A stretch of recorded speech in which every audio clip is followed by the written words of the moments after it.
সংসারের মঙ্গলের জন্য গৃহিণীরা সব পারে। সময়ের সাথে সাথে তাল মিলিয়ে সংসারের কাজগুলো যেভাবে করি।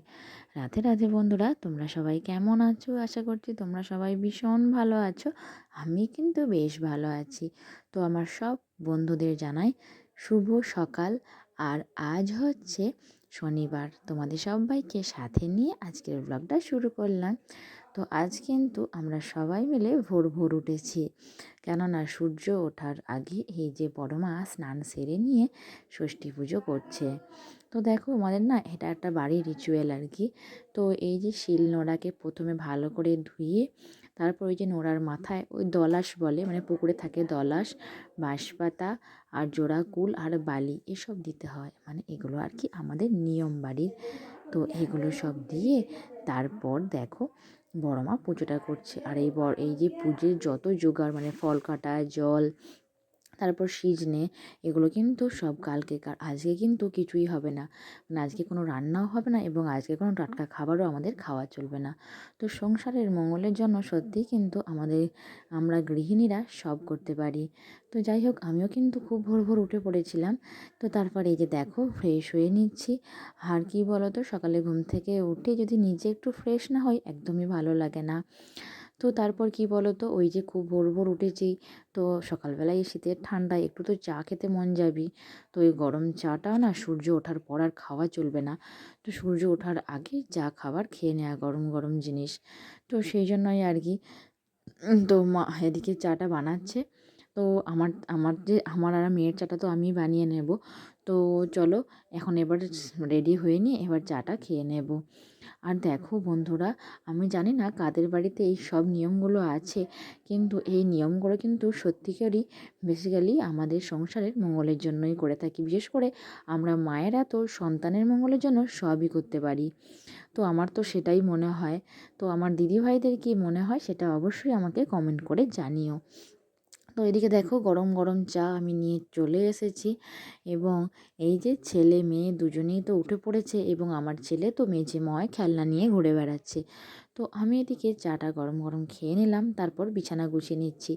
আর আজকে কি হয়েছে জানো তো বন্ধুরা, আমি ঘুম থেকে উঠেছি, তো সাথে সাথেই ছেলে আমার সাথে উঠে পড়েছে।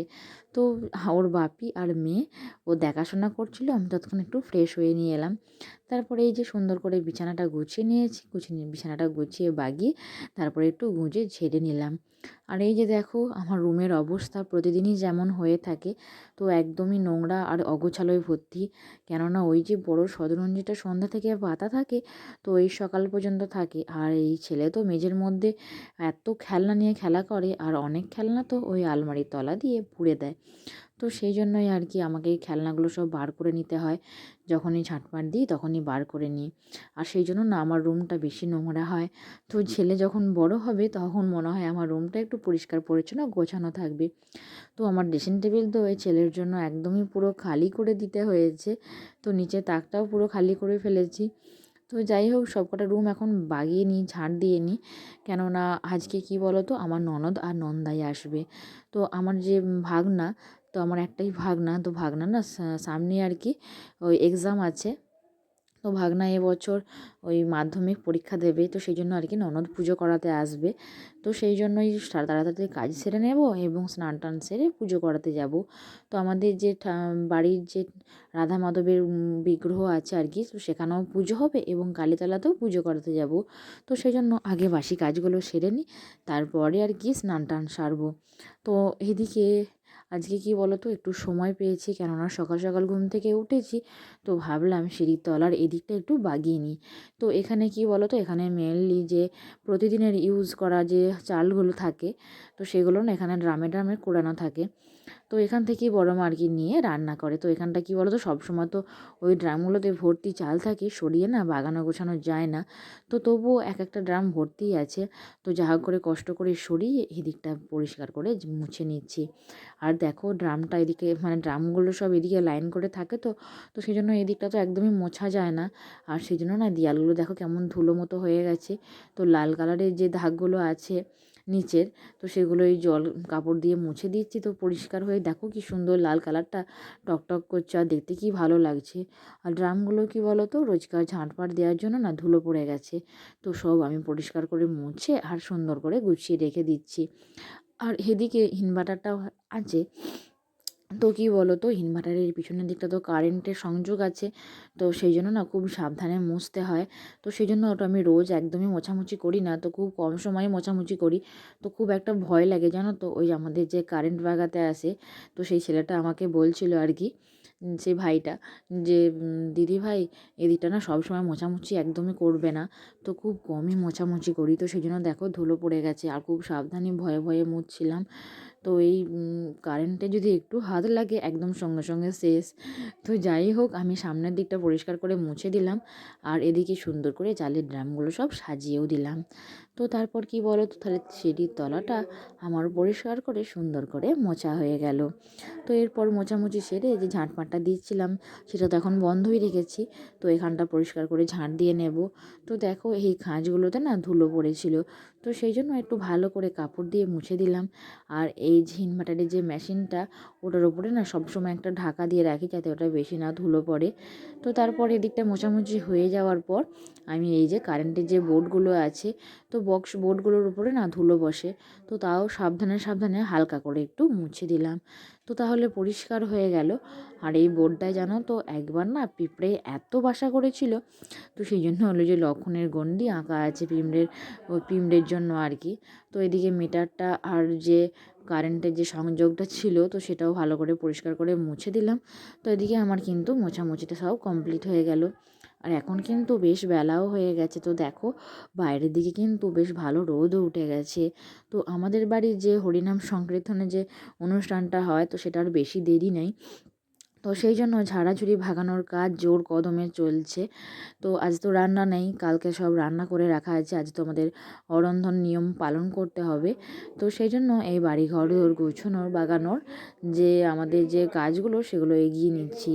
আর আমাদের তো শুধু এদিকটা নয়, আমাদের যে ওদিকে মাটির বাড়িগুলো আছে, গোয়াল বাড়ি আছে, সেগুলোও সব পরিষ্কার করতে হবে। তারপর যেখানে পুজো হয়, মানে নামটা হয়, তো সেখানেও যেতে হবে বাগাতে মুছতে। তো সেই জন্য অনেক কাজ বাকি এখনও।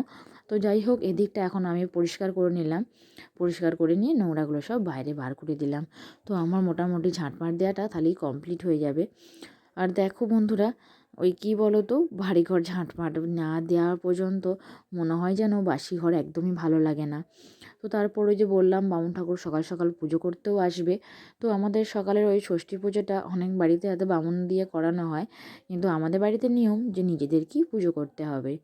তো মোছামুছির কাজ মানে ঝাঁট দেওয়ার কাজ শেষ হতেই আমি মোছামুছির কাজ আরম্ভ করে দিয়েছি। তো একদম খাটের নিচ থেকে বাইরে পর্যন্ত মুছে দিলাম। তো খাটের নিচটা আমাকে রোজই মুছতে হয়, কেননা ওই পরিষ্কার রাখতে হয়। ছেলে তো সবসময় যখনই খেলতে খেলতে মাঝে মধ্যে খাটের নিচ দিয়ে ঢুকে পড়ে, তো সেই জন্য খাটের নিচটা আমি পরিষ্কারই রাখি। তো এদিকে দেখো, মোছামুছি কাজটা যখন করছিলাম, করতে করতে ভাবলাম যে টেবিলটা তাহলে একবারে মুছে নিই, তারপর আর কি নিচের মেঝেগুলো সব মুছবো। মানে রুমটা তো মোছা হয়ে গেল, এবার ডাইনিংটা, রান্নাঘরটা, এগুলো সব মুছবো। তো দেখো মানে ডাইনিংয়ের যে এই যে ক্লথগুলো বিছিয়েছিলাম, তো সেগুলো তুলে তুলে মুছে দিলে কী বলো তো, ওই নিচের দিকে যে নোংরাগুলো থাকে খুব সুন্দরভাবে পরিষ্কার হয়ে যায়। তো সেই জন্যই আর কি তুলে তুলি, যখন মুছি তুলে তুলে মুছি। আর এখন তো শীতকালের দিনে এই টেবিলে আমাদের খাওয়া দাওয়া হয় না বললেই চলে। তো এখন তো সবাই মিলে উঠানের মধ্যে বা দাওয়ার মধ্যে যে রোদ আসে, তো সেখানে আমরা সবাই মিলে খেতে বসে পড়ি। তো এই শীতকালের দিনে দুপুরে খেতে, রোদে বসে খেতে আর কি আরও ভালো লাগে। তো এই দিকে দেখো, চলো তোমাদের আজকে মানে কী কী রান্না করে রাখা হয়েছে সেগুলো শেয়ার করে নিই। তোমরা তো আমার ব্লগ যারা দেখো, কালকে নিশ্চয়ই দেখেছো যে এসব রান্নাগুলো হচ্ছিল, তখন সব কিছু আমি তোমাদের দেখাইনি যদিও। তো এদিকে হয়েছিল পালং শাকের ঘন্ট, ওই শিম ভাজা, বেগুন ভাজা, সজনে ফুলেতে শাকেতে ভাজা, বাঁধাকপির তরকারি, মাছের ঝাল, মাছের টক। আর শাক ঘন্টটা কিন্তু দু রকমের হয়েছিল, একটা হয়েছিল মাছের মাথা দিয়ে, একটা হয়েছিল নিরামিষ, কেননা সবাই তো আর মাছের মাথা দিয়ে রান্না খায় না। তো এদিকে আছে মেন জিনিসটা, তো এটা ছিল সিজনে মানে গোটা সেদ্ধ, তো ওটা হাঁড়ি করেই রাখা হয়েছে। আর এই যে গোপাল সোনাদেরও নিবেদন করা হয়েছে। তো ঠাকুরের জন্য কিন্তু প্রথমেই আলাদা করে তুলে রাখা হয়, তো সব ঠাকুরের জন্য আর কি নিবেদন করে দেওয়া হয়। তো এদিকে ঠাকুর ঘরে পুজো হয়ে গেছে, আর আমি এদিকে বললাম না পুজো করাতে যাব, তো সেখানে ওরা যে দেখো রেখাবির মধ্যে জোগাড় করে নিয়েছি। তো এখন আমি যাচ্ছি তুলসী তলায় ফুল জল দিতে। তো স্নান টান সেরে তুলসী তলায় ফুল জলটা দিই, তো প্রতিদিনই দিই, কিন্তু মাঝে মধ্যে দেওয়ার সময় পাই না। কেননা ওই যে ছেলের সঙ্গে সঙ্গে ও যদি বায়না করে বা কান্না করে, তখন আমাকে ওর কাছে চলে যেতে হয়। তো স্নান সেরে নিয়ে কি বলো তো, ওই যে দই হলুদ সিঁদুরের ফোঁটাগুলো না ছেলেদিকে মানে পরিয়ে দিতে হয়, ফোঁটা দিতে হয় আর কি। তো আমাদের এই নিয়মটা আছে, তো ফোঁটা দিয়ে প্রসাদ খাইয়ে তারপরই কিন্তু খেতে হয়। তো এদিকে ননদ আর আমি কিন্তু মুড়ি খেয়ে নিয়েছিলাম, তো সেটা আর তোমাদের সাথে শেয়ার করা হলো না। তো এদিকে স্নান করার পর অনেক কাচাকুচি জামা কাপড় ছিল, তো সেগুলো মেলতে আমি ছাদে চলে এলাম।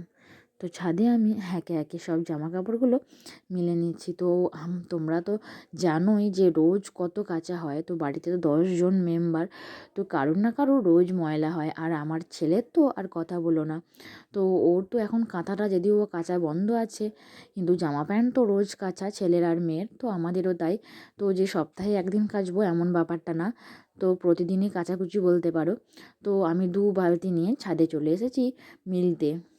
আর কি বলো তো, এই ঠান্ডার দিনে স্নান করার পর ছাদে মিলতে এলে বেশ গায়ে রোদও লাগে আর বেশ ভালোও লাগে। তো এদিকে দেখো আমার ছেলে কালকে সন্ধ্যাবেলায় কতগুলো প্যান ভিজিয়েছিল, তো প্রায় 6-7টা প্যান। তো যতবারই ওকে হিসি করাতে যাচ্ছিলাম একদমই করতে চাইছিল না, এবং দেখো কতগুলো প্যান্টের মধ্যে হিসি করে ফেলেছে। তো প্রত্যেক কটা প্যান আমি মিলে দিচ্ছি। আর কি বলো তো বন্ধুরা, এদিকটা না অনেকক্ষণ পর্যন্ত রোদ থাকে, তো সেই জন্য ছেলের প্যান্টগুলো আমি এদিকটা করেই মেলে দিলাম, তো শুকিয়ে যাবে আর কি, অনেকক্ষণ রোদটা পাবে। তো যাই হোক, এরপর ছাদ থেকে নেমে দুপুরে খাওয়া দাওয়ার পালা। তো বড় মা দেখো এদিকে সব ভাত বাড়তে বসে গেছে। তো আজ তো কি বলো তো, সবাই মিলে একসাথেই খাবো, আর ঠান্ডা ভাত তো সকাল সকালই খেতে হয়। তো যাই হোক বন্ধুরা, আজকের ব্লগটা এখানেই শেষ করলাম, আবার দেখা হবে পরের ব্লগে। রাধে রাধে।